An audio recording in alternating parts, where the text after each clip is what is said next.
This week marks the 80th birthday of a towering figure in the movie business, Sir Michael Caine. He first made a mark in British cinema in the 1960s with films like Zulu, the Ipcress File and Alfie. All told, he's made more than 100 pictures, some brilliant, others not so good.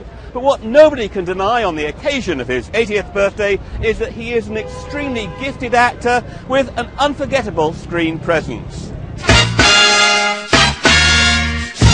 At one point he was the young, debonair leading man. Now at 80 he's an elder statesman in a youthful business. Even a decade ago he could find he was the oldest actor at work on a movie set.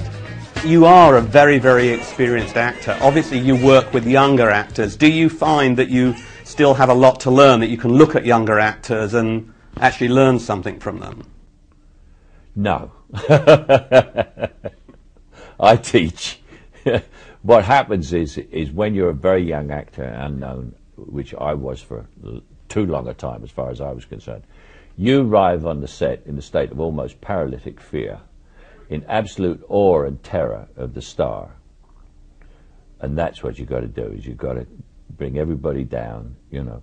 Or you may be such an ego, you arrive and you couldn't give a toss about the star, which means that you have no nerve, no sensitivity, and you're probably a very bad actor and you're not going to come back. Michael Caine isn't stuffy or pretentious. He's down to earth and he speaks his mind. Colleagues in the business see him as affable.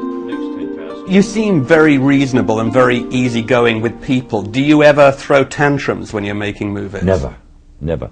I have a terrible temper, which if I ever lose it, it's a terrible thing.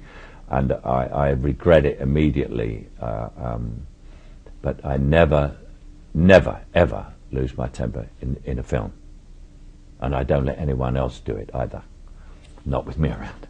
You don't lose your temper on a movie. It's got to be fun, it's got to be relaxed. He's not an actor who's made a name for himself through political activism, but he has inserted himself into the political arena. At the time of the last general election in Britain, he gave his support to David Cameron and the Conservative leader's plans for non-compulsory national service for all 16-year-olds. With his working-class roots, he has compassion for those less well off, but no patience for people living irresponsibly off government benefits.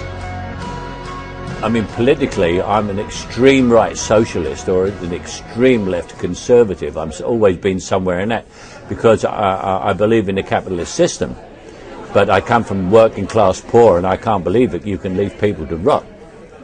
So I pay taxes quite happily to help people who are going to be left to rot, but not to help, you know, layabouts.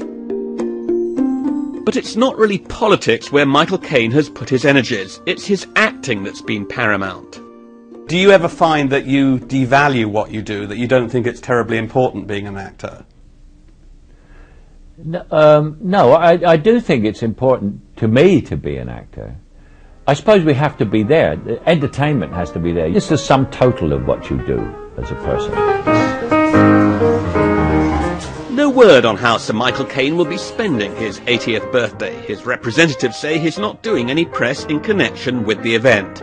For his fans, he will always be truly great, a man who's created some indelible screen characters and a body of work spanning more than 5 decades that's meant a great deal to a large number of people.